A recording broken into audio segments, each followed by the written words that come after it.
This title is presented to you by Soundlibra.com. For more audiobooks like this, click the link in the description or visit our website at Soundlibra.com.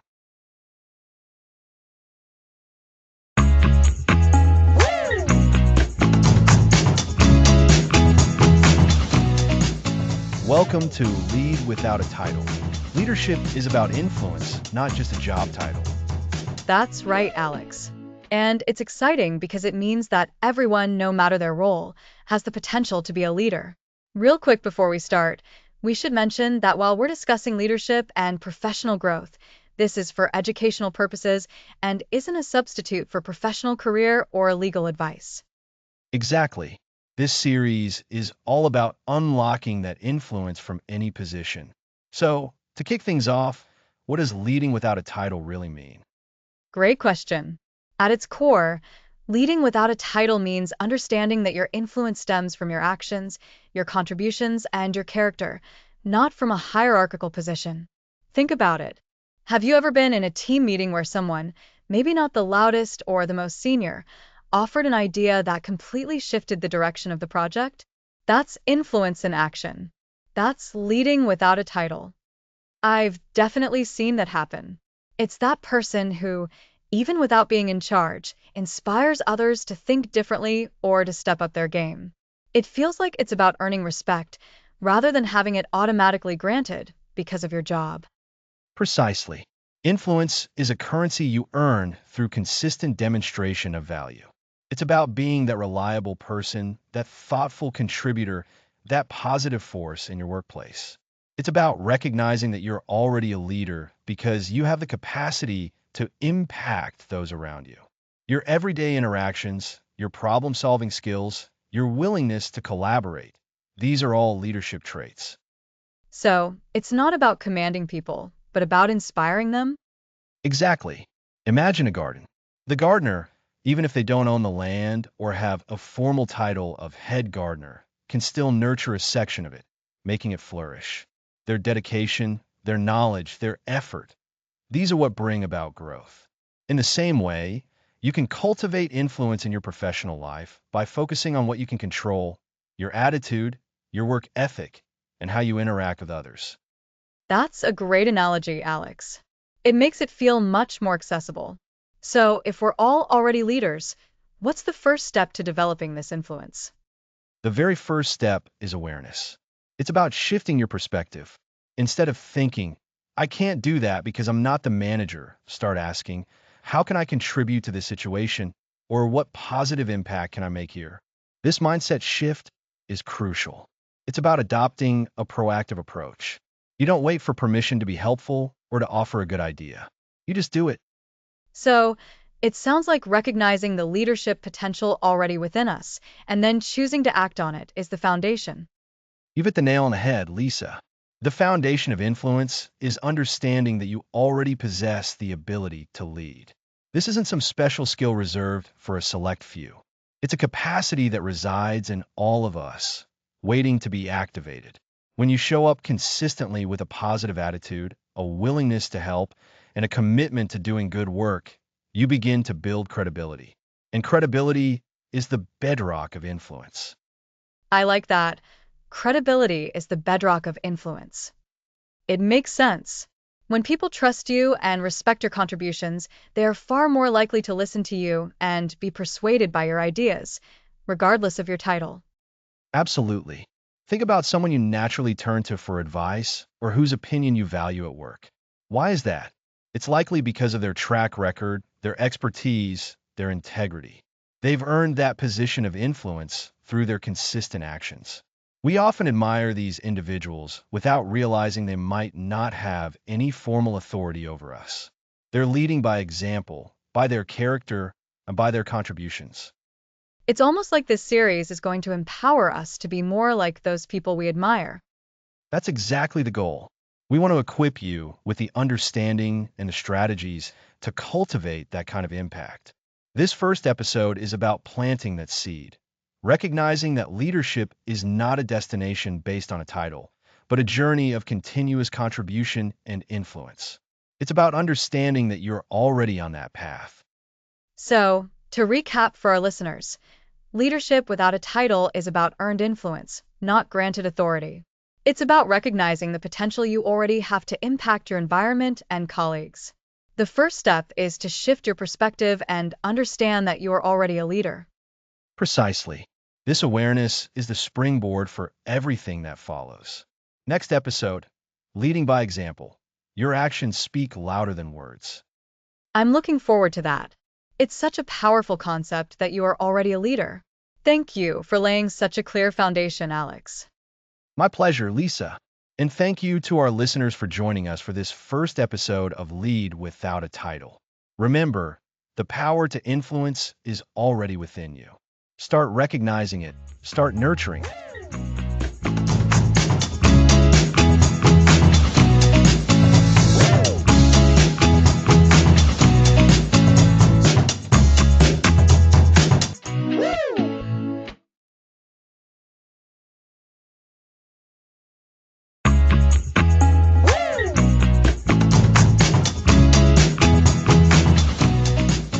Welcome back. Last time we covered the foundation of influence. You were already a leader.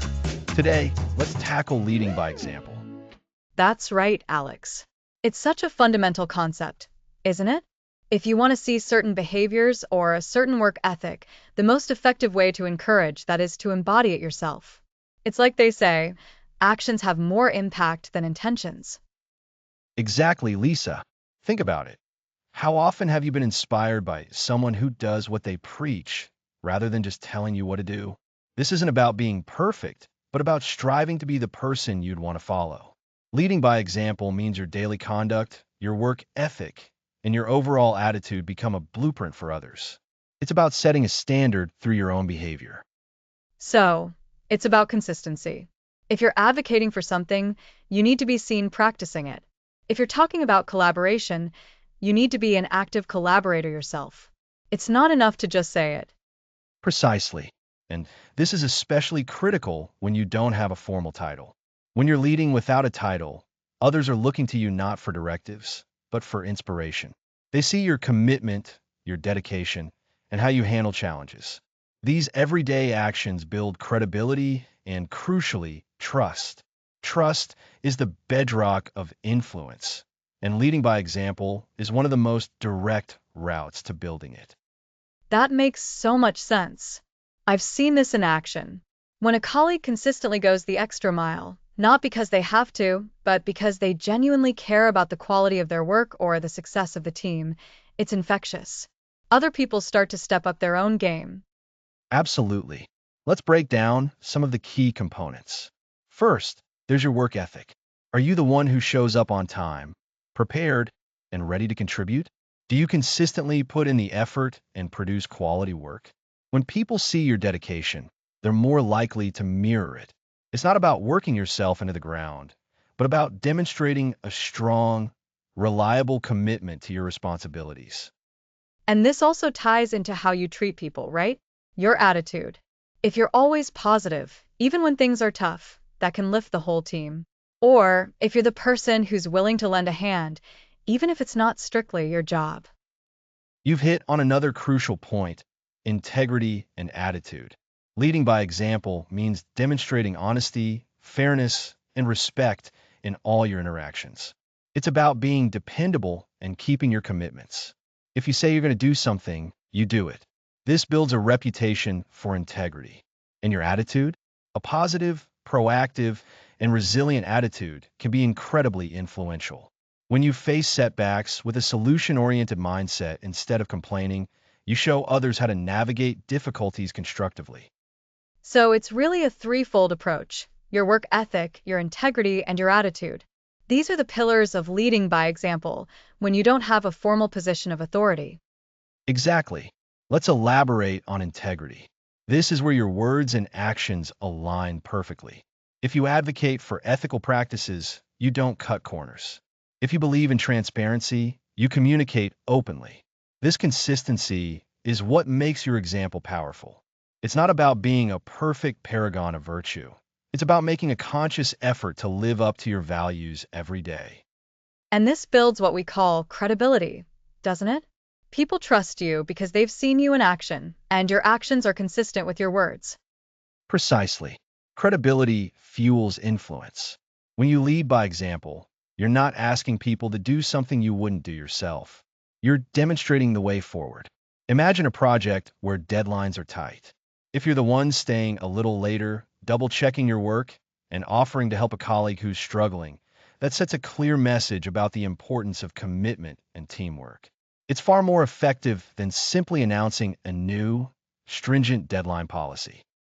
It's about creating a ripple effect. Your personal commitment inspires others to be committed. Your positive attitude can shift the team's overall mood. It's a powerful, organic form of leadership. And it's about owning your contributions. When you lead by example, you're taking ownership of your role and your impact. This means being accountable for your tasks, your mistakes, and your successes. If something goes wrong, you don't point fingers, you look for solutions. If something goes right, you acknowledge the effort and potentially share the credit. This accountability is a key part of leading by example because it shows maturity and a genuine commitment to the collective good. So, to recap for our listeners, leading by example, especially without a formal title, involves consistently demonstrating a strong work ethic, unwavering integrity, and a positive, solution-oriented attitude. These actions build credibility and trust, creating a ripple effect that inspires those around you. It's about walking the talk every single day. That's a perfect summary, Lisa. And remember, this isn't a one-time effort. It's an ongoing practice. Every day presents opportunities to reinforce your example. It's the small, consistent actions that accumulate over time to build significant influence. Think about what specific actions you can take today to embody the values you wish to see in your team or workplace. Are you demonstrating that commitment? Are you being transparent? Are you offering support? It's a powerful reminder that influence truly starts from within and radiates outward through our daily behaviors. Absolutely. And we'll build on this foundation by exploring the crucial role of building trust, which is deeply intertwined with leading by example. We'll discuss how to cultivate that trust even further.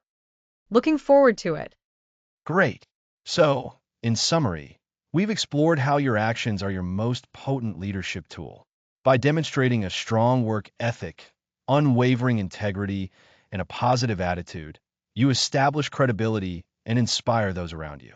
This consistent behavior is the essence of leading by example and a vital step in influencing others, regardless of your title.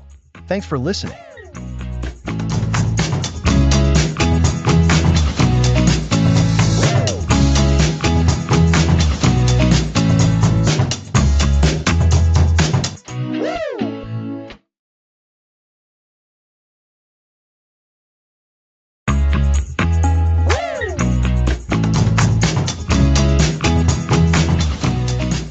Welcome back.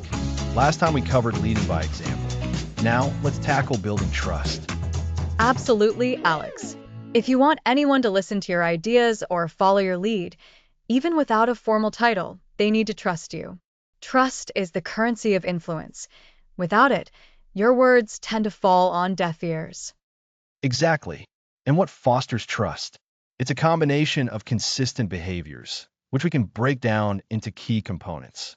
First is reliability. Can people count on you to do what you say you'll do? This means following through on commitments, big or small.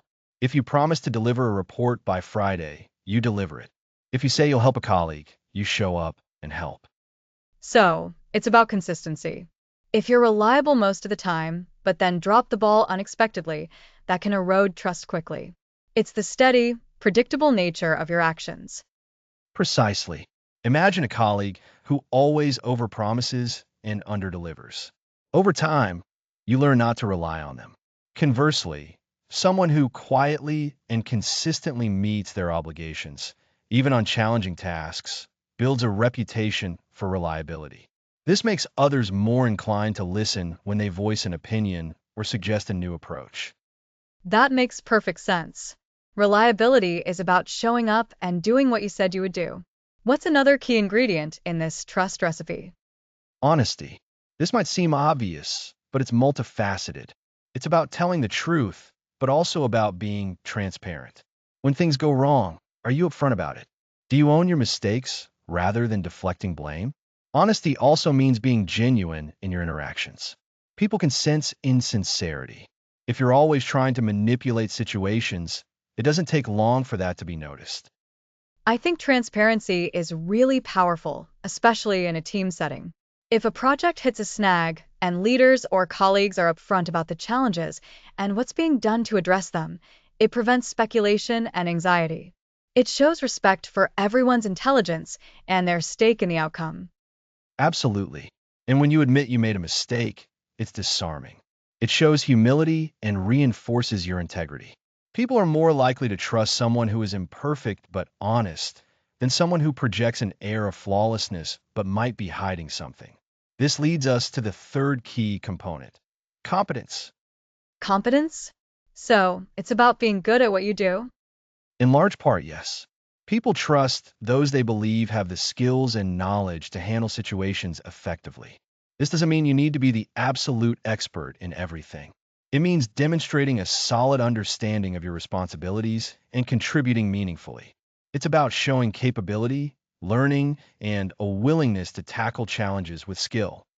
So, if someone is consistently underperforming or seems to lack basic understanding of their role, it's hard for others to feel confident in their leadership, even if they're always reliable and honest. Exactly. Competence breeds confidence in others. When you can show that you understand the work, can solve problems, and contribute positively to the team's goals, people naturally begin to look to you for guidance. It's not about boasting your skills, but about demonstrating them through your work and problem solving. Okay, so we have reliability, honesty, and competence. These sound like the pillars of trust. How do we actively build these? What are some practical strategies for fostering trust when we don't have a formal title? Great question. For reliability, the key is consistency. Make a conscious effort to follow through on every commitment. If you're overextended, it's better to underpromise and overdeliver, or to be upfront that you might not be able to take something on. Communicate your capacity. And when you do commit, prioritize it. Build systems for yourself, like task lists, calendar reminders, to ensure you don't forget or drop the ball. So, managing your workload realistically and communicating your capacity are crucial elements of reliability. Precisely. For honesty and transparency, start small. Be open about your intentions. If you're suggesting an idea, explain your reasoning. If you notice a potential issue, bring it up early with solutions if possible, rather than waiting for it to become a crisis. Practice mindful communication. Listen more than you speak, and when you speak, be clear and direct. Avoid gossip or backbiting, as this erodes trust across the board. That's a really good point about gossip. It's so easy to fall into that trap, but it instantly signals to people that you might be saying the same things about them when they're not around. It does. And to build competence, focus on continuous learning. Seek out opportunities to develop your skills. Ask questions when you don't know something, and then actively work to find the answer. Share what you learn with others. When you contribute to problem solving, focus on constructive solutions. Show that you're engaged and invested in the success of the team or project. So, it's about being proactive in your own development and open to sharing that knowledge. It's a beautiful cycle. The more competent you become, the more people trust your judgment and seek your input, which in turn gives you more opportunities to lead and influence. Exactly. And remember, trust isn't built overnight. It's earned through repeated positive interactions. It's about being consistently dependable, genuinely honest, and demonstrably capable. These actions, these consistent behaviors, build a reservoir of goodwill and respect. When people trust you, they're more willing to take risks on your ideas, to support your initiatives, and to follow your lead, regardless of your job title. So, to recap, building trust is essential for informal leadership. We've identified three core pillars: reliability, meaning you follow through on your commitments; honesty, which includes transparency and genuine interactions; and competence, demonstrating the skills and knowledge to be effective. The strategies for building these involve consistent actions, open communication, and a commitment to continuous learning and sharing. And that consistent demonstration of these qualities is what truly allows you to influence from any position. Someone who is trusted becomes a go-to person, a natural leader. Next time, we'll explore how to leverage that influence through the art of persuasion, even when you don't have formal authority. Sounds fascinating. So, for anyone looking to gain real influence, focus on building that trust. Next episode: Mastering Influence Without Authority, the Art of Persuasion.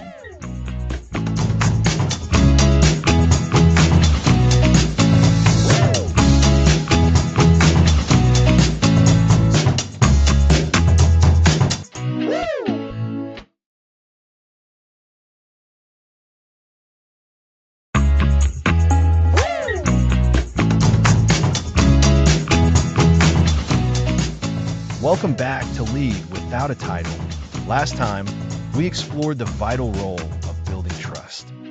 And that trust is exactly what allows us to move into today's topic: mastering influence without authority.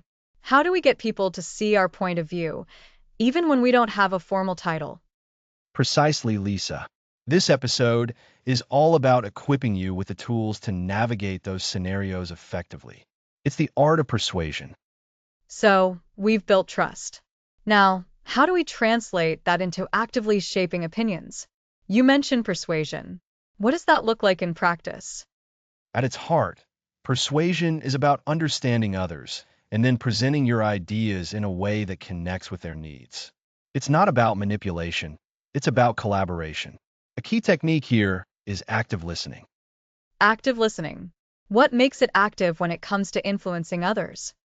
It's about truly focusing on what the other person is saying, both verbally and non-verbally. It means asking clarifying questions to ensure you understand their perspective, their concerns, and their goals. Imagine trying to convince a colleague about a new process without understanding their hesitation. You're likely to meet resistance. So, step one is to really listen to understand their world. What are their pain points? Exactly.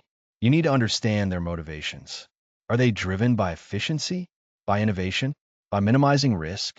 Once you grasp their underlying drivers, you can then frame your idea in a way that appeals to those specific motivations. For example, if your colleague is motivated by efficiency, highlight how your new process will save time. Ah, so it's about showing them clearly how your idea benefits them. It's not just about your idea being good, it's about how it fits into their landscape. You've got it. This ties directly into what we call framing. Framing is about how you present information. Instead of saying, this new software will reduce errors, you could frame it positively. This new software will empower us to deliver even higher quality results, freeing up our time for more strategic work. See the difference? Yes, one focuses on avoiding a problem, the other focuses on gaining something positive. The positive framing feels more inspiring. Precisely. And it's not just about the words you use. It's also about how you deliver them. Confidence, a calm demeanor, and genuine belief in your idea all play a crucial role. Remember the trust we built in episode 3? This is where that trust really pays off. People are more open to listening to someone they trust. Right. The trust makes them receptive. Then, our active listening helps us understand their perspective, and our framing presents our idea in a way that resonates with them. It's a layered approach. Indeed. And to take this further, think about the questions you ask. Instead of stating your solution, ask questions that guide someone to consider your perspective. For instance, you might, instead of saying, we need to change our marketing strategy, ask, what are your thoughts on how our current marketing is reaching new clients? This invites them into the discovery process. That's a great point. It makes them feel like they're part of finding the solution, not just being presented with one. It fosters genuine buy-in. So, practically, how do we start incorporating these techniques? Start small. In your next team meeting, consciously focus on listening more than you speak. When someone else is presenting, try to identify their core message and their underlying motivation. Then, when you contribute, think about how you can connect your point to what they've already said. Ask yourself, how can I show them the value of my idea in their terms? That's a great challenge. So, instead of just waiting for my turn to speak, I should really be trying to absorb and understand what's already being shared. And then when I do speak, connect it back. Exactly. Another powerful technique is using questions to guide thinking. Instead of telling someone they're wrong, you might ask, have we considered what might happen if we approach it this way? Or what are your thoughts on how this might impact our client relationships? These questions invite collaboration and encourage them to explore possibilities they might not have considered. I like that. It feels less confrontational and more like a shared exploration. It makes them feel like they're discovering the solution with you, rather than being told what to do. It fosters a sense of ownership for them. Absolutely. It's about shifting from a me versus you dynamic to a us versus the problem mindset. And remember, this isn't about winning an argument. It's about finding the best path forward. And often, the best path forward is one that incorporates multiple perspectives. Influence without authority is about bringing people along with you, not forcing them. So, to recap what we've covered today on mastering influence without authority, it starts with deeply understanding the other person's perspective, their motivations, and their goals through active listening. Then, we frame our ideas in a way that appeals to those motivations and presents a positive vision. We use thoughtful questions to guide others and foster a collaborative spirit, all built upon the trust we've been cultivating. That's a perfect summary, Lisa. Influence without authority isn't a magic trick.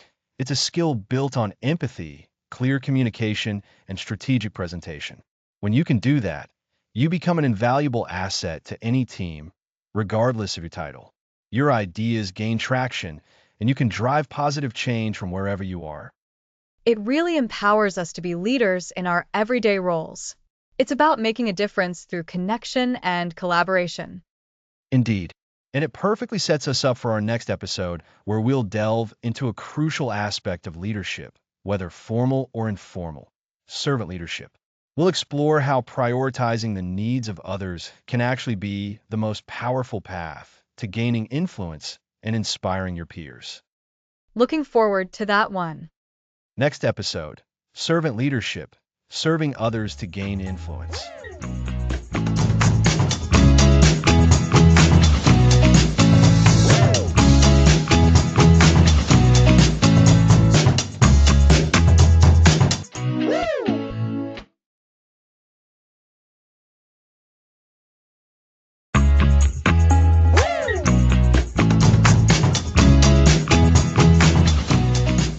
Welcome back. Last time we discussed persuasion, and today we explore servant leadership. Servant leadership. It sounds almost contradictory, doesn't it? Leading by serving? I'm really interested to hear how that works. It does sound counterintuitive, but the core idea is simple. Prioritize the needs and growth of others. A servant leader's primary motivation is to serve, and from that service, influence naturally follows. They focus on empowering their team and lifting others up. So it's not about being a doormat, but more about being a foundation others can build on? Exactly. Think of it as leading from behind. The goal isn't to be in the spotlight, but to ensure everyone else has what they need to succeed. This philosophy emphasizes that the leader's first impulse is to serve. That's a key distinction. So, what are the main ingredients of being a servant leader? There are several key principles. The first is empathy. A servant leader genuinely tries to understand another person's perspective and feelings. They listen deeply to grasp not just what is said, but how it's being felt. That connects directly to building trust, which we discussed earlier. When people feel understood, they feel safe and respected. Precisely. The next principle is listening. And this is more than just hearing. It's active listening, giving your full attention, reflecting on what's being communicated, and responding thoughtfully. When you feel truly heard, you feel valued. That's so important in any relationship, especially in a team. It is. Then there's healing. This doesn't mean becoming a therapist, but fostering a supportive environment where team members can overcome challenges and feel better about their work. It's about creating a positive atmosphere. Healing the team environment. That implies creating a space where people can recover from setbacks and feel whole. Yes, another principle is awareness. This involves being aware of oneself, your strengths, weaknesses, and impact, and also being aware of the broader situation and the people around you. So, a heightened sense of perception about the team and the work environment. Exactly. Then we have persuasion. Instead of relying on authority, servant leaders aim to convince others through clear reasoning and appeals to shared values and goals. This builds buy-in organically. This is a great callback to our discussion on persuasion. Using persuasion rather than forcing compliance. Right? Following that is conceptualization. This is the ability to think about things beyond the immediate, to have a vision, and to understand how present actions contribute to future success. So, seeing the big picture and helping others see it too. That's a perfect way to put it. Foresight is also crucial. It's about anticipating the likely outcomes of decisions and learning from past experiences to guide future actions effectively. Foresight means being prepared and looking ahead, not just reacting to what's happening now. Correct. And then there's stewardship. This is the commitment to serve the needs of the greater good and the organization, rather than focusing solely on personal gain. So, a sense of responsibility for the well being of the whole. Yes. And the final principle is commitment to the growth of people. Servant leaders are dedicated to helping each individual reach their full potential, providing opportunities for learning and development. That principle really resonates. Investing in people's growth shows you value them, which boosts their engagement and loyalty. It creates a powerful, virtuous cycle. So, to quickly recap these principles: empathy, listening, healing, awareness, persuasion, conceptualization, foresight, stewardship, and commitment to the growth of people. They all work together. When you list them like that, it becomes clear how serving others actually empowers them and in turn amplifies your own influence. It's a paradox that truly works. It is. Imagine a project facing a roadblock. A traditional approach might involve assigning blame or demanding a solution. A servant leader would ask, "What obstacles can I remove for you? What support do you need to get past this?" They focus on clearing the path for their team. That approach builds deep reserves of goodwill and trust. People are more willing to follow and support someone who genuinely cares about their success. It fosters an environment where innovation can flourish because people feel safe and supported. They're more likely to take initiative and contribute their best ideas.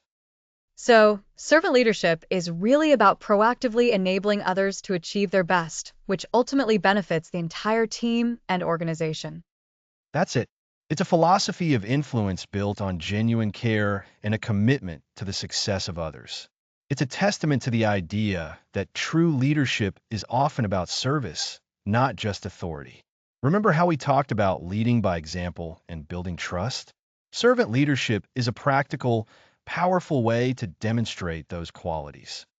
It reframes influence from a concept of personal gain to one of collective enablement. It's a truly inspiring way to lead. Indeed. And what's fascinating is how this naturally builds respect and makes people want to follow your lead, regardless of your title. It really underscores that influence comes from within and from how you interact with others. Absolutely. And that leads us beautifully into our next topic, where we'll discuss the power of taking initiative and ownership, even without a formal role. Looking forward to that. Today, we've learned that by prioritizing the needs and growth of others through servant leadership, we can effectively build trust, foster a positive environment, and gain influence. Next episode, the proactive mindset, taking initiative and ownership.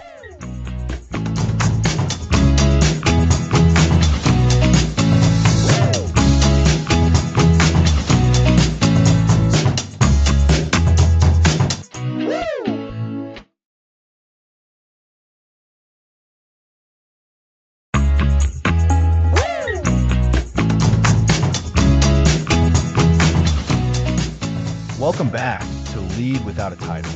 Today, we focus on a proactive mindset. Alex, We talked about servant leadership last time. How does a proactive mindset connect with that? It's a natural progression. Servant leadership is about serving others. A proactive mindset takes that service a step further by actively seeking ways to contribute and solve problems before anyone even asks. It's about demonstrating leadership through your actions, not just waiting for a title or instructions. People who are proactive are seen as invested in the team's success. So, it's like looking for opportunities to help instead of waiting to be assigned tasks. Exactly. It's the difference between asking, "What am I supposed to do?" and "What can I do to make this better?" This might mean spotting an inefficiency and suggesting a solution, offering to help a colleague who's swamped, or tackling a task that's slightly outside your normal duties because it needs doing. When you consistently do this, you become known for your reliability and your positive attitude. That consistency must build a lot of trust, right? People learn they can depend on you. Absolutely. Trust is a direct outcome of proactive behavior. Your colleagues and superiors see that you're invested and not just doing the bare minimum. This automatically increases your influence and makes you a more valuable part of the team, no matter your official position. You become the person who brings solutions. How can someone develop this proactive habit if it doesn't come naturally? It's like building any skill. It takes conscious effort. The first step is awareness. Start noticing your environment. When you finish a task, take a moment to look around. Are there any small issues that could be addressed? Is there a way you could add value? This mindful observation is crucial. So, actively scanning your surroundings for opportunities to contribute. Precisely. And then it's about taking that initial small step. Don't feel you have to solve every problem at once. Offering to help a colleague, asking for clarification on a project you're unsure about, or even organizing a messy shared space are all great ways to start. These small acts show you're willing to go the extra mile. What if you're hesitant about stepping in, concerned it might not be appropriate? That's a valid concern. It's about being mindful and communicative. Instead of just acting, you can frame your initiative as a question. For example, you might say, "I noticed X, and I had an idea that could help. Would you be open to me exploring that?" This shows respect while demonstrating your willingness to contribute. It's about adding value thoughtfully, That's a helpful distinction. Proactive problem solving versus feeling like you're overstepping your bounds. right? And the other key element is ownership. When you take initiative, you're also taking ownership of that action and its outcome. This doesn't mean you're solely responsible for everything, but it means you stand behind what you do. If you propose an improvement, you're willing to help implement it. If you offer assistance, you see it through. This ownership builds deep credibility. Ownership really seals the deal on trust. It shows you're not just throwing out ideas, you're committed to the results. Exactly. This proactive approach, coupled with ownership, naturally leads to greater influence. People will start looking to you for ideas and solutions. You move beyond just fulfilling duties to becoming a go-to person, a natural leader in your own right. So, to summarize, cultivating a proactive mindset involves being more aware of our surroundings, taking small initial actions, and pairing that initiative with a sense of ownership. You've got it. And remember, this is an ongoing practice. Consistent small efforts compound over time, significantly boosting your influence and your value to your team. It's not about being bossy. It's about being a valuable, engaged, solution-oriented team member who leads through action. It's about being someone indispensable because you're resourceful and willing to contribute. Precisely. When you're proactive, you create opportunities. You don't wait for permission to add value. You actively seek it. This mindset is a powerful driver for personal growth and for increasing your informal leadership. Impact is what leadership is all about. An initiative is a direct path to greater impact. So, we've learned that a proactive mindset, taking initiative and owning our contributions, is a powerful strategy for influence without a title. By being aware, taking small steps, and owning our actions, we become invaluable team members and natural leaders. Absolutely. This proactive approach is fundamental to leading from any position. It's about stepping up, owning your impact, and consistently contributing to everyone's success. We've built on servant leadership, and now we're adding this vital layer of initiative. This proactively built influence sets the stage for what's next. Indeed. Next episode, we'll discuss how to harness this growing influence by rallying your peers and leveraging collective power. I'm looking forward to it.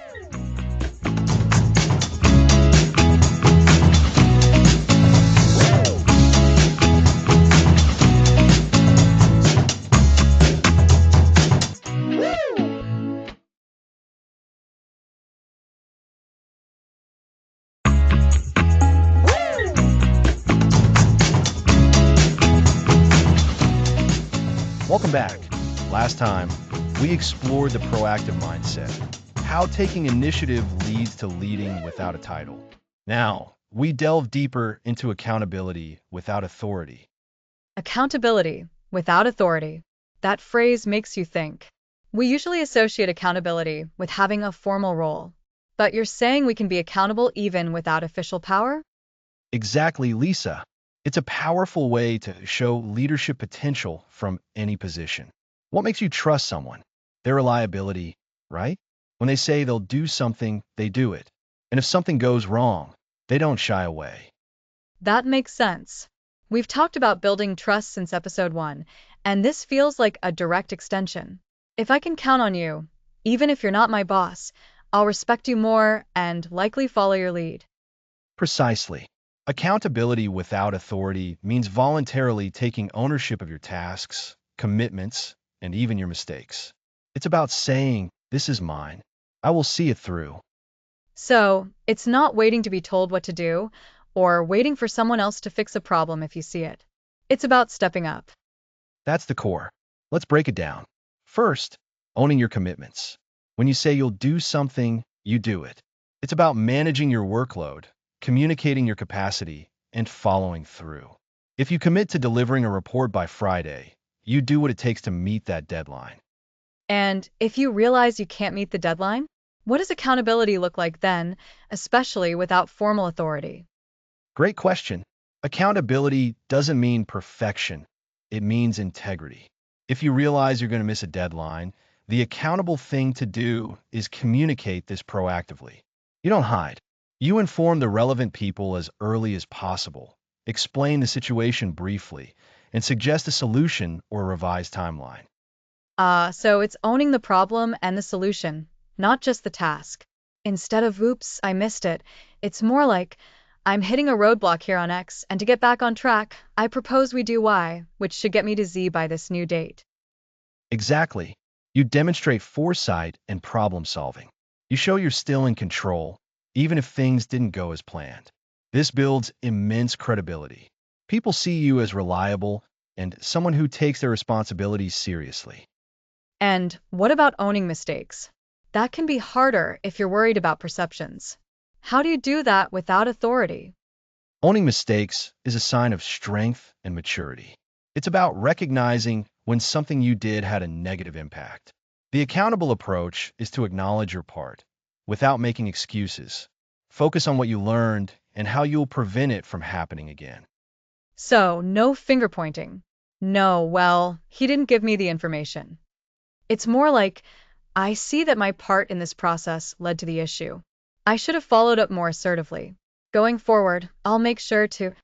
You've got it. It's about taking responsibility for your sphere of influence. Remember proactive leadership? This is the action that follows. It's about being someone others can rely on, not just for completing tasks, but for handling any outcome with grace and a commitment to improvement. Imagine a team working on a project. If there's a bug, the coder could blame the designer, or the designer could blame the coder. But if they both approach it with accountability without authority, they'd say, we need to fix this bug. What's the best way forward? And that collaborative, ownership-driven approach moves projects forward and builds a resilient team. It fosters an environment where people feel safe to admit errors and learn from them, rather than fearing reprisal. That's true leadership. So, to recap, Accountability without authority means proactively owning your commitments, communicating openly, and proposing solutions when challenges arise, and acknowledging mistakes while focusing on learning and improvement. It's about being reliable and having integrity in your work, regardless of your formal position. Exactly. And the impact is massive. When you consistently demonstrate accountability, you build a reputation. People know they can count on you. This naturally increases your influence, as others will look to you for guidance, trust your judgment, and be more willing to collaborate. You become a go-to person. It's like building a personal brand of trustworthiness. That brand can unlock opportunities. It's a quiet but incredibly powerful form of leadership. It truly is. It's the foundation upon which others build their trust in you. And that trust is the currency of influence. It reinforces that leadership isn't about a title, but about demonstrating value and reliability. So, for our listeners, the takeaway is to consciously look for opportunities to own your responsibilities, communicate transparently, and learn from every outcome. It's about being a person of your word and a problem solver. Absolutely. This practice will not only elevate your standing within your team or organization, but will also foster your own personal growth as a reliable and influential individual. Next episode, Rallying Your Peers, the Power of Collective Influence.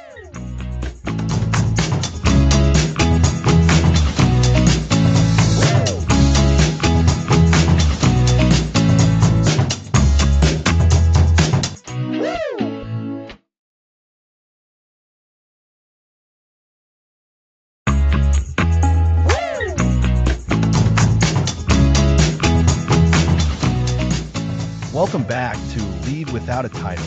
We're diving deeper into the art of influence. That's right, Alex. We've talked about leading by example, building trust, and personal foundations. Now we're shifting our focus outward to inspiring and motivating colleagues who are in the same position as us. Exactly. Influencing your peers is about creating a shared vision, fostering collaboration, and motivating them to move together towards a common goal. When a group of people with similar responsibilities are aligned, the impact is magnified. So it's about empowering and unifying others who are also informal leaders. How do we begin to do that? The first step is understanding that you are not alone, and neither are they. Embrace the idea of collective influence. Your individual efforts become exponentially more powerful when amplified by others. It's about building a community of influence. A community of influence. I like that. It sounds much more collaborative. And building on that, what's key to making this community work? Collaboration is central, but it's more than just working together. It's about actively seeking out diverse perspectives.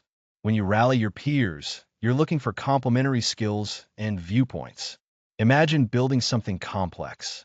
One person might have ideas for the foundation, another for the structure, and yet another for the finishing touches. Rallying your peers means valuing all of those contributions. So, it's about creating an environment where everyone feels their input is valuable. How do you foster that sense of value, especially when everyone is busy? Show genuine interest in their work and ideas. Ask thoughtful questions. When you ask someone about their project, listen actively. Ask follow-up questions that show you're engaged. For example, instead of saying that's nice, you might say, that's fascinating. How did you approach that particular challenge? This act of curiosity validates their efforts and opens the door for deeper connection. That makes sense. It's about showing you see their contributions and respect their expertise. And when you're trying to get a group of peers to move towards a shared goal, communication is critical, right? Immensely critical. And it's not just about conveying information, it's about sharing a vision. You need to articulate why the collective goal is important. Paint a picture of the future state, the benefits for everyone, and the impact you can have together. People are more motivated when they understand the purpose behind their efforts. So, it's not just about telling them what to do, but about inspiring them with the why.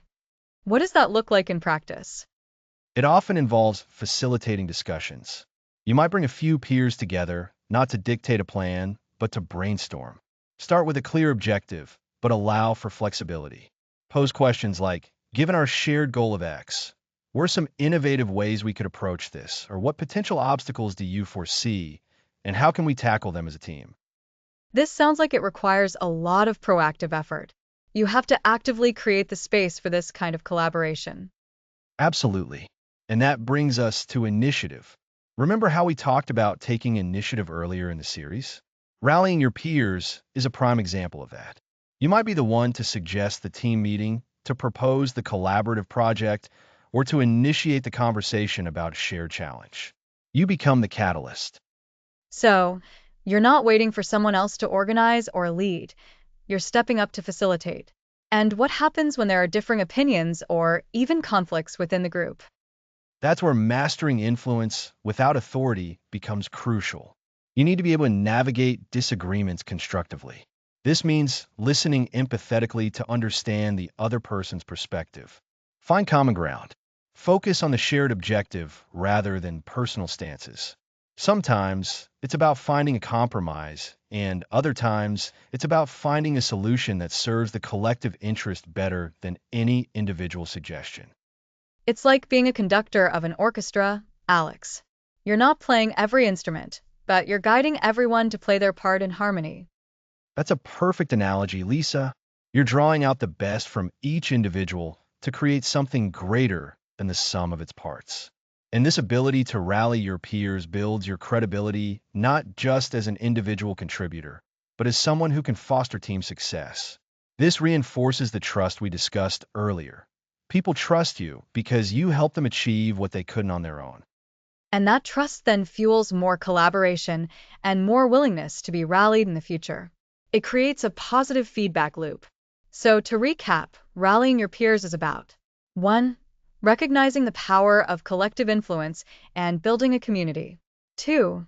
Prioritizing collaboration and actively seeking diverse perspectives. 3. Communicating a compelling shared vision, focusing on the why. 4. Taking initiative to facilitate discussions and foster collaboration. And 5. Navigating disagreements constructively to maintain group harmony and focus on shared goals. You've got it. And remember, this isn't about being the loudest voice in the room. It's about being the one who helps everyone else find their voice and direct it toward the common purpose. It's about creating synergy. Synergy. The idea that the combined energy of a group is greater than the sum of its individual energies. That's a powerful thought to carry forward. This episode really highlights how our impact extends far beyond our individual tasks when we learn to unite and motivate those around us. Indeed. And as we move forward, we'll look at how this collective energy can be harnessed through effective communication. Next episode, communication as influence, speaking to be heard and understood.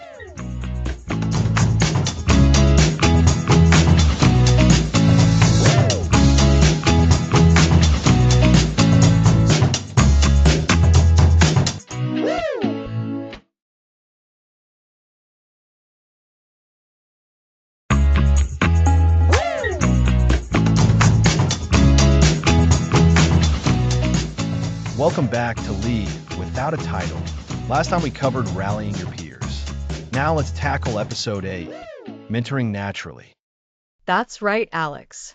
Mentoring is often seen as a formal role, right? Like you have a designated mentor and mentee. But this episode is about how we can all be mentors in our own way without any formal title or assignment. It's about naturally guiding others. Exactly, Lisa. Think about it.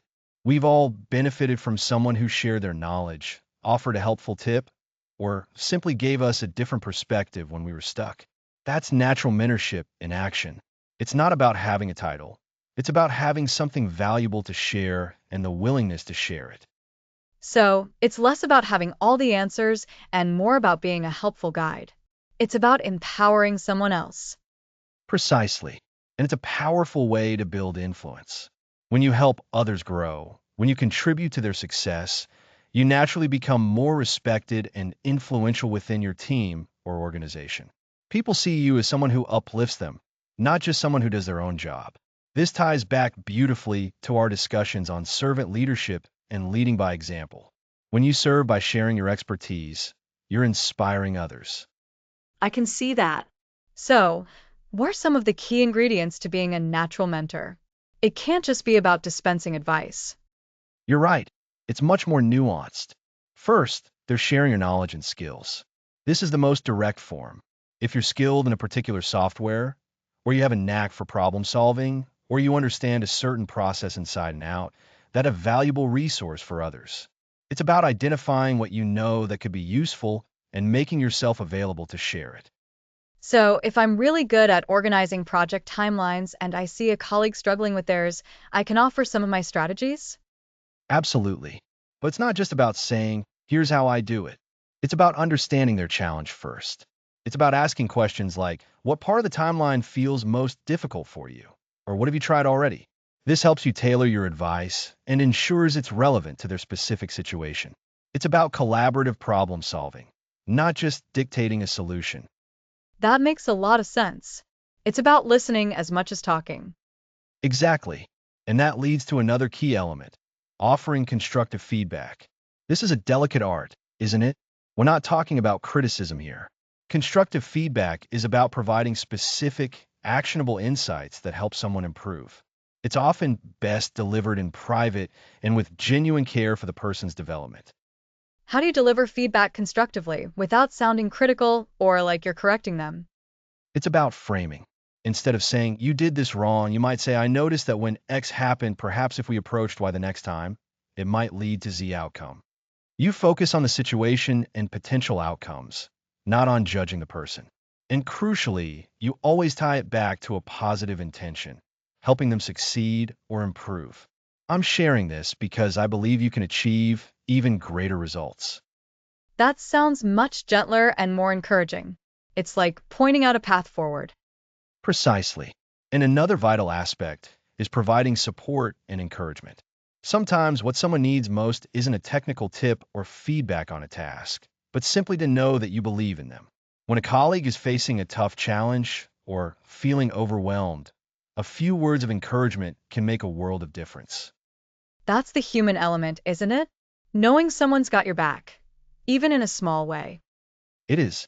And in doing these things, sharing knowledge, offering feedback, and providing support, you're not just helping that individual. You're fostering a culture of learning and mutual support within your team. This amplifies everyone's capabilities and makes the entire group stronger. Think of it like tending a garden. You don't just water one plant. You help the whole garden thrive, and that benefits everyone, including you.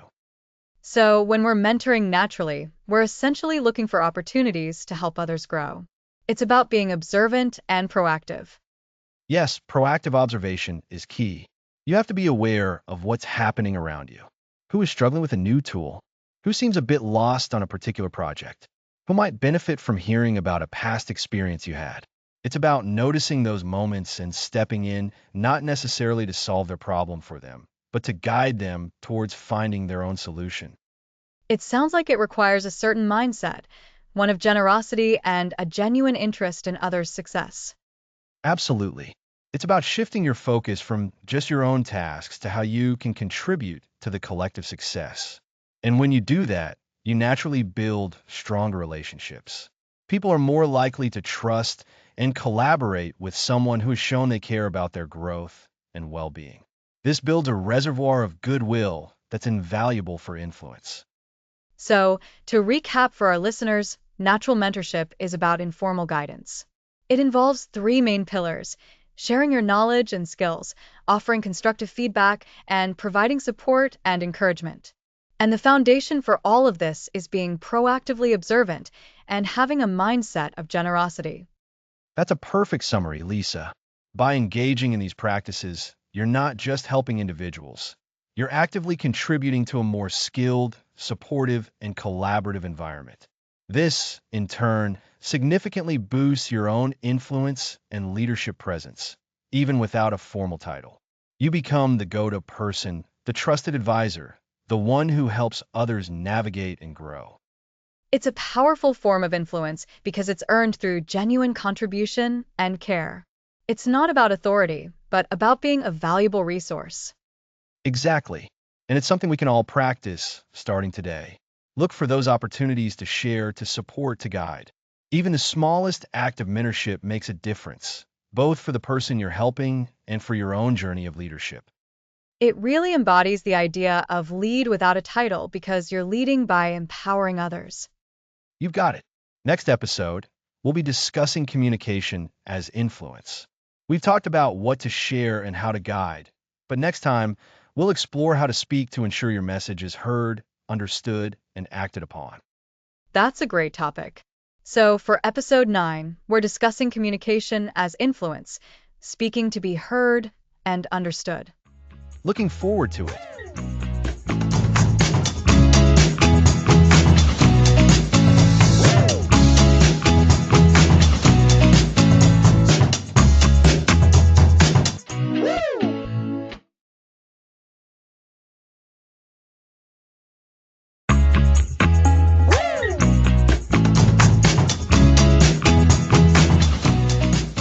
Welcome back to Lead Without a Title. Last time, we explored communication as influence. That's right, Alex. We've covered leading by example, trust, persuasion, servant leadership, initiative, accountability, rallying peers, and mentoring. All of these rely heavily on effective communication, so it's crucial to focus on speaking and listening skills. Exactly. If you have a great idea but can't share it clearly or can't really hear what others are saying, that idea might never take off. Communication is a two-way street. It's about making sure your message is heard and understood and truly grasping what others mean. So it's about making sure your communication lands effectively, and not just the words themselves, but how you deliver them. Precisely. We can break this into key areas. First, let's talk about clarity of articulation. This means getting your point across directly and understandably. How often have you heard someone speak, and by the end, you're not sure what they meant? Oh, constantly. It's frustrating. You want to support them, but you can't quite get it. And that's where clarity is vital. When you need to influence without authority, being misunderstood is a roadblock. So what does clarity involve? Using plain language, avoiding jargon unless you're sure your audience understands it, structuring your thoughts logically, perhaps starting with the main point and then adding details. So, not rambling. Get to the point, then explain. And maybe use examples to make it understandable?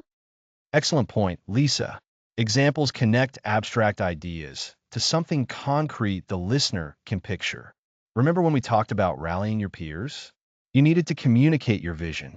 If that vision was unclear, people wouldn't get on board. Clear articulation is your first tool for influence. I can see that. So, speaking clearly is one part. What's the next big piece? The next vital piece is active listening. This is where many aspiring influencers falter. We're often eager to share our ideas and don't truly hear others. Active listening means giving the speaker your full attention, understanding their message, responding thoughtfully, and remembering what was communicated. That sounds like more than just not interrupting. It is. Active listening involves paying attention with all your senses. It's about understanding not just the words, but the emotions and the underlying message. You show you're listening through nods, eye contact, and verbal cues like, I see, or tell me more. It also involves asking clarifying questions to ensure you've understood correctly. So, if someone is explaining a problem and I want to influence them to see my solution, I first need to really understand their problem from their viewpoint. Exactly. Active listening builds immense trust, which we covered early on. When people feel heard and understood, they're far more open to your perspective. It shows respect. It's the foundation for persuasive conversations, not arguments. If you can show you've genuinely listened to someone's concerns, they're much more likely to listen to your proposals. Imagine trying to solve a problem, and someone just jumps in with their solution without hearing you out. Frustrating, right? Very. It makes me feel dismissed. So, active listening means setting your own agenda aside for a moment to truly absorb what the other person is sharing. It's a powerful tool for understanding motivations and needs, crucial for effective influence. Okay, so we have clear articulation and active listening. What else is involved in making our communication influential? The third key component is effective questioning.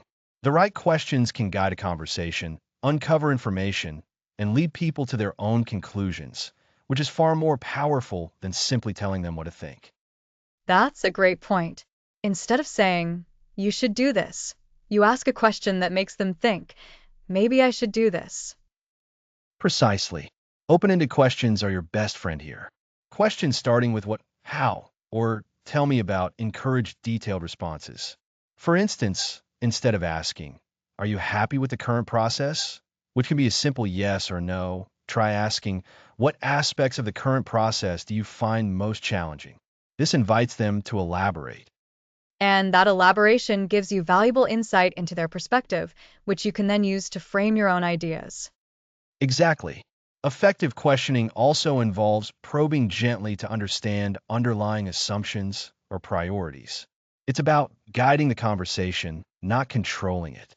When you ask insightful questions, you show critical thinking and a genuine interest in finding the best way forward, rather than just pushing your own agenda.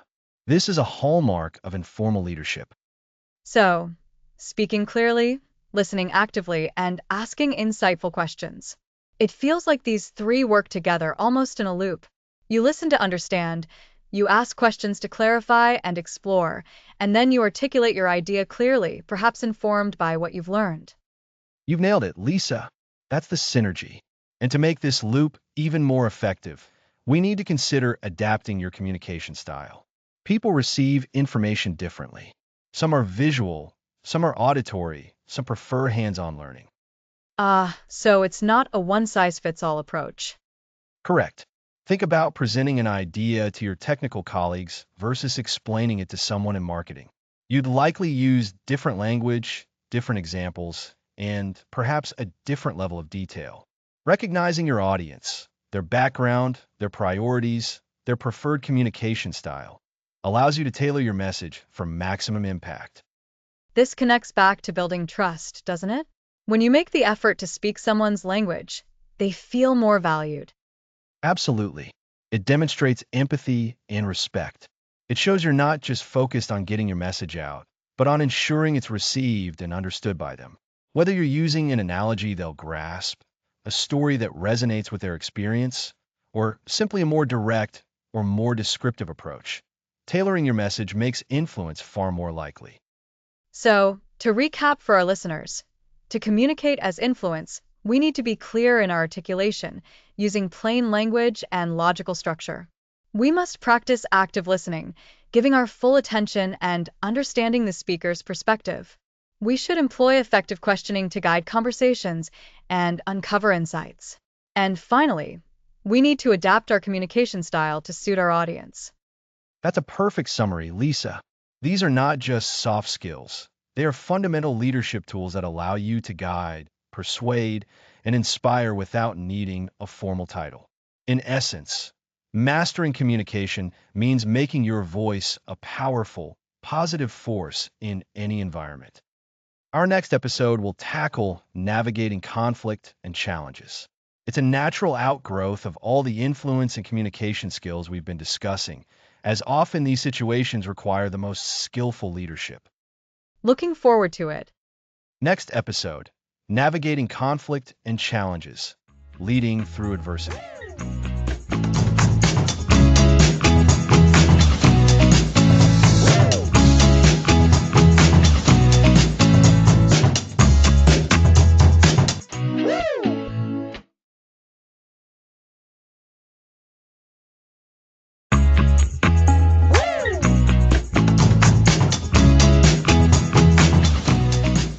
Welcome back to Lead Without a Title. This is episode 10, and we're diving into navigating conflict and challenges. Last time, we focused on communication, which is a perfect lead-in. Conflict often arises from communication breakdowns, right? Absolutely. And leadership, even without a formal title, isn't about avoiding conflict. It's about navigating it effectively, turning potential roadblocks into opportunities for growth.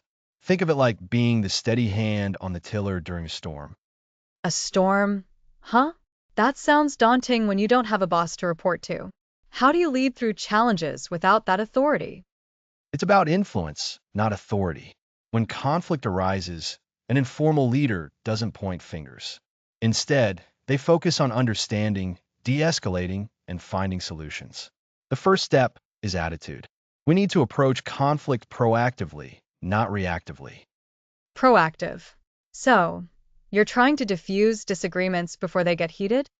Exactly. And this starts with how we perceive conflict. Many see it as a negative, but we can reframe it. Consider conflict as a sign that people care enough to voice different perspectives. It's an opportunity for learning, deeper understanding, and ultimately, a better solution. Okay, I can see that. Recognizing that conflict is normal is the first step. What's next? Active listening is paramount. When disagreements arise, truly listen to understand the other person's perspective, not just to formulate your rebuttal. Ask clarifying questions. For example, instead of saying, "That's a bad idea," ask, "Can you tell me more about why you think that approach would work best?" This shows respect and encourages dialogue. That's so important. It moves the conversation from a debate to a discussion. What about when emotions are running high? Maintaining your own composure is vital. It's easy to get swept up in the emotion, but a leader's calm presence can be incredibly stabilizing. Take a deep breath. Focus on the facts and the desired outcome. Think about what you want to achieve, not just what you don't want. This helps you stay grounded. So it's about leading by emotional example, in a way. If you stay calm, it helps others to do the same. Precisely. And remember the communication skills we discussed earlier? They're critical here. Clearly articulate your own thoughts and feelings using I statements. For instance, "I feel concerned when," rather than "You always make me feel." This avoids blame and focuses on your personal experience. I statements, got it. That's a great reminder. What about delivering unwelcome news without having the authority to force it? That's where building trust and rapport, which we covered, really pays off. When you've established a reputation for fairness and honesty, people are more likely to listen. You can approach the situation by framing it as a shared problem. "We're facing a challenge here, and I'd like to offer a potential way forward." So, you're presenting solutions, not demands, and inviting collaboration. Exactly. And when offering solutions, focus on the benefits for everyone involved or for the shared goal.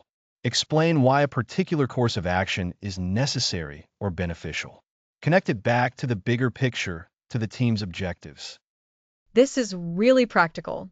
So, we've talked about approaching conflict proactively, active listening, staying calm, using I statements, and framing solutions collaboratively. What about challenges that aren't interpersonal conflicts, but project roadblocks? Those are where problem-solving skills and initiative come into play. When a challenge arises, don't just identify the problem. Start thinking about potential solutions. Brainstorm possibilities, even if they seem a little unconventional at first. So, it's not just about pointing out the issue, but actively participating in finding the fix. Yes, and if you can't solve it yourself, know who can. Leverage your network. Ask for advice or support from colleagues who might have expertise. This demonstrates your commitment to the team's success and your willingness to collaborate. You're facilitating the solution. I like that, facilitating the solution. It's about enabling progress for the group.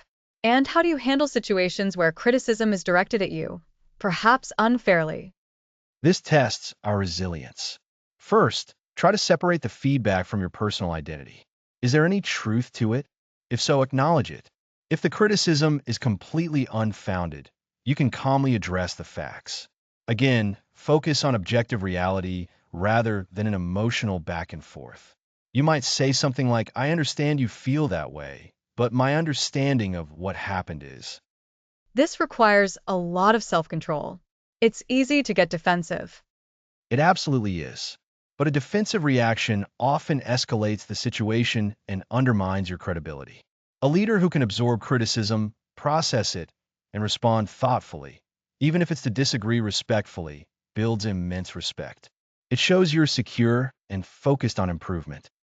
So, to summarize, When conflict or challenges arise, adopt a proactive perspective, seeing them as opportunities. Engage in active listening, maintain composure, and use clear, blame-free communication like I statements. Present solutions collaboratively by focusing on shared goals. Proactively seek answers for roadblocks, and when receiving criticism, aim for a resilient, de-escalating response. It's all about being a steady, influential force. That's a fantastic summary. Navigating conflict and challenges is a testament to your leadership.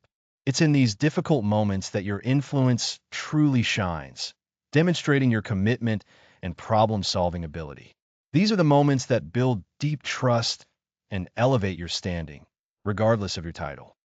It really highlights that leadership is an ongoing practice, and these challenging situations are just part of the journey.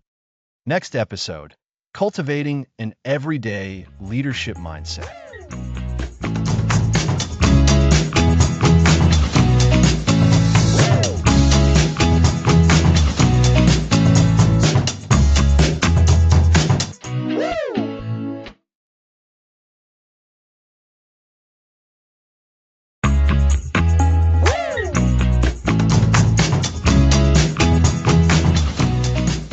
Welcome back to Lead Without a Title. Last time, we explored how to navigate conflict and challenges, demonstrating leadership even when things get tough. Today, we're focusing on cultivating an everyday leadership mindset. That's such an important topic, Alex. It's not just about big heroic moments, is it? It's about how we approach every single day. Exactly, Lisa. We want to make leadership an ingrained habit, a part of our daily operating system. This means making leadership an ongoing way of being. So, this is about weaving those leadership principles into our routine so they become second nature? Precisely. And we can start with something fundamental: mindfulness, being present in the moment. When you're mindful, you're more aware of your surroundings, the people around you, and your own reactions. This awareness is key to effective leadership when you're truly observing and sensing. That makes sense. When you're not distracted by your own thoughts or an upcoming task, you can really tune into what's happening. Right? And this mindfulness helps us become more empathetic. We can better understand the perspectives and feelings of others. This empathy is the bedrock of building trust. When people feel understood and seen, they're more likely to trust you, and that trust is a powerful tool for influence. So, daily practice of mindfulness can dramatically enhance your leadership presence. I can see how that would make a difference. What else can we integrate into our daily lives? Continuous learning is another pillar. The world is constantly evolving, and effective leaders never stop seeking to learn and grow. It can be as simple as reading an article related to your field, listening to a podcast, or engaging in a thoughtful conversation. So, being curious and open to new information every day? Exactly. This continuous learning fuels your adaptability. When you're learning constantly, you're better equipped to handle unexpected changes and challenges. It keeps your mind sharp and your approach fresh. That's a great point. It's easy to get stuck in a rut if we're not actively seeking new knowledge. Indeed. Now let's talk about feedback. Seeking feedback actively and regularly is crucial for growth, and it's a way of demonstrating humility and a commitment to improvement. Think of feedback not as a judgment, but as a gift that helps you see yourself more clearly. It's like a mirror, showing you areas you might not see yourself. A very insightful mirror. And when you ask for feedback, you're not just gathering information. You're also signaling to others that you value their opinions. This reinforces trust and strengthens relationships. Make a habit to ask, what's one thing I could do better in this situation? Or how could I have handled that interaction more effectively? That feels less confrontational than just asking, "What do you think of me?" Much less confrontational and far more actionable. It's about looking for specific, constructive input. And when you receive feedback, listen actively. Don't get defensive. Thank the person and then reflect on it. So, mindfulness for awareness, continuous learning for growth, and seeking feedback for refinement. These are all daily practices that build an everyday leadership mindset. Absolutely. And the final piece I want to highlight today is celebrating small wins. In the pursuit of larger goals, we often overlook and forget to acknowledge the small victories along the way. When you're always looking at the finish line, you miss the scenery on the journey. A perfect analogy. Recognizing and celebrating small wins serves two important purposes. First, it boosts morale, both for yourself and for those around you. It creates a positive atmosphere. Second, it reinforces the good behaviors. When you acknowledge a small win, you're implicitly saying, "This was effective. Let's do more of this." So, a quick moment to say, "Nice job, everyone," or "I'm glad we got that sorted," can have a ripple effect. A significant ripple effect. It doesn't need to be a grand ceremony. It can be a simple verbal acknowledgement, a quick email, or even just a mental note to appreciate your own effort.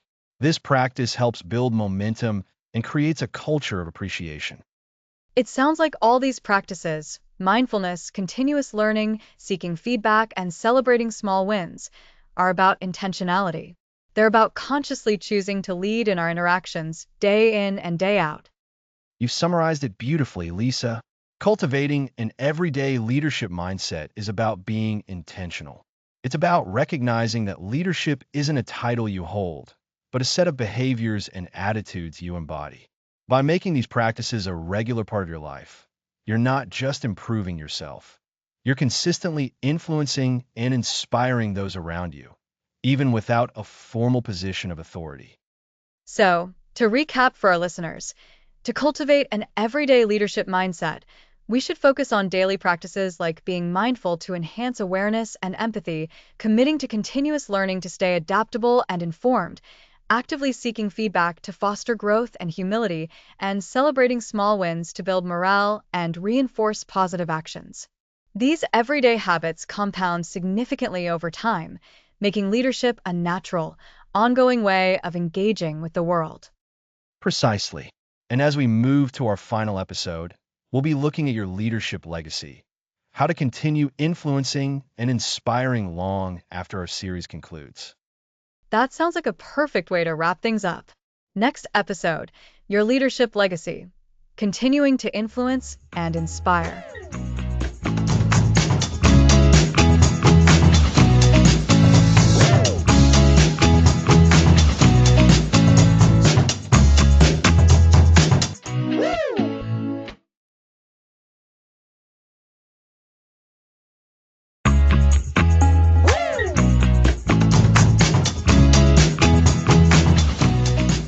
Welcome back.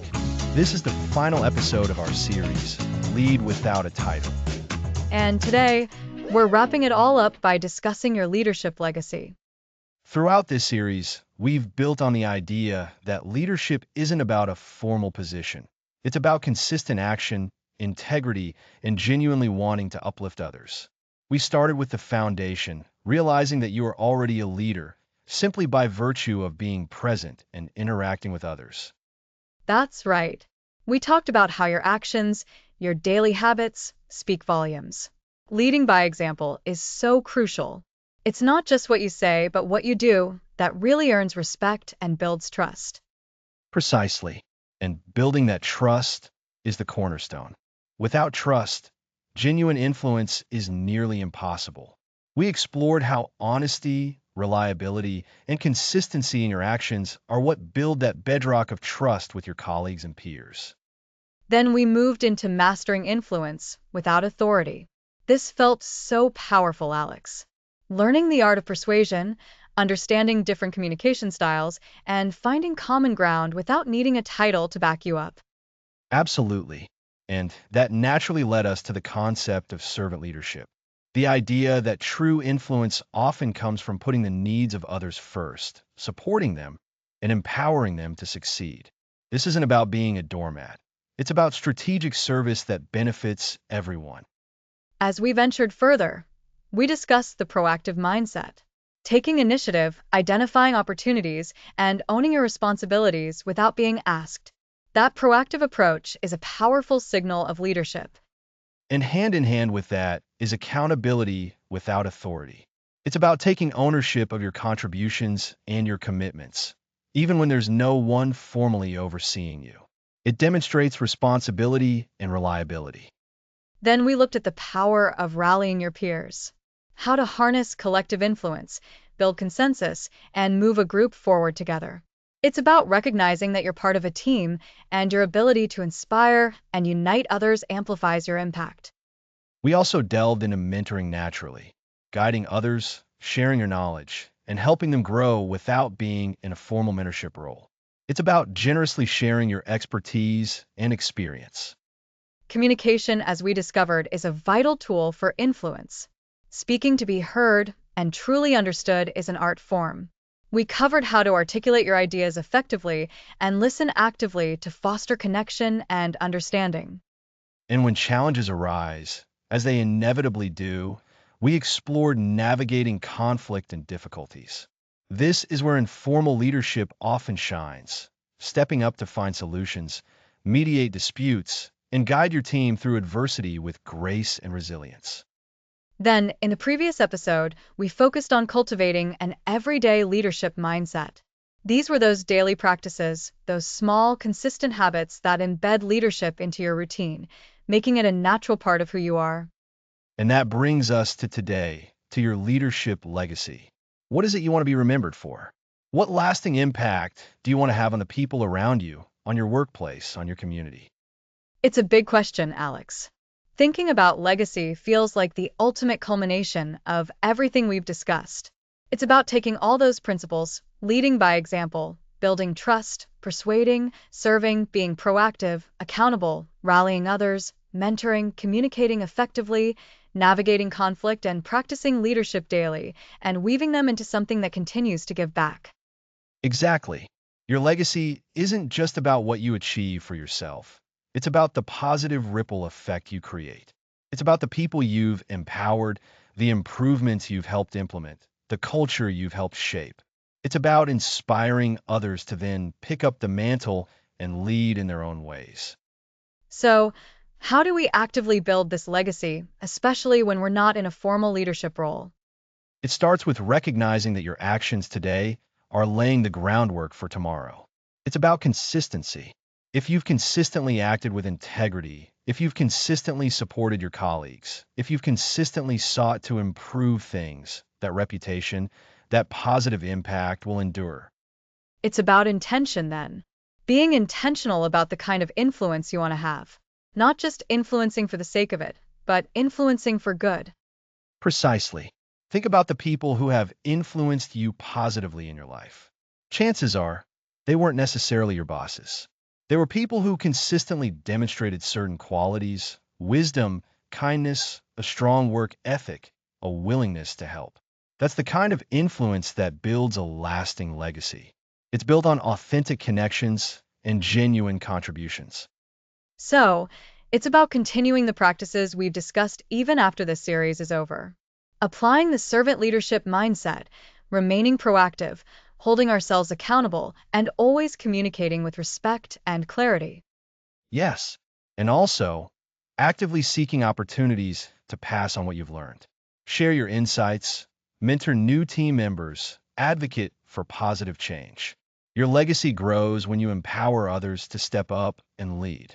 It's a continuous cycle of influence and inspiration. As we near the end of our journey together in Lead Without a Title, I'm reflecting on how far we've come. We've gone from understanding that leadership is inherent in all of us to mastering the practical skills needed to exert powerful, positive influence from any seat at the table. It's been about embodying those qualities, the trust, the persuasion, the service, the proactivity, the accountability, the collaboration, the guidance, the communication, and the resilience. These aren't just buzzwords. They're the actionable components of influential leadership. And by consistently practicing these, we aren't just doing our jobs better. We are actively creating a legacy. A legacy of positive impact, of inspired colleagues, and a more effective, supportive environment for everyone. It's about leaving things better than we found them, one interaction at a time. So, as we conclude this series, remember that your journey of influence doesn't end here. It's just beginning. Continue to lead with integrity, to serve with purpose, and to inspire those around you. Your ability to influence and lead, regardless of your title, is a powerful force for good. Indeed. It's about becoming that person who colleagues turn to for advice, for support, for a steady hand. It's about being a catalyst for positive change in your own sphere of influence. That's the true measure of leadership legacy. We've covered a lot, from the foundational understanding of your inherent leadership, through the practical skills of persuasion and communication, to the ongoing commitment of daily practice, and ultimately, the enduring impact of your legacy. So, to recap, we've learned that true leadership is about consistent actions that build trust, persuasive communication, serving others, taking initiative, owning your responsibilities, rallying your peers, guiding others naturally, navigating challenges with grace, and embedding these practices into your daily life. All of this contributes to a powerful, lasting legacy. Thanks for listening to the series.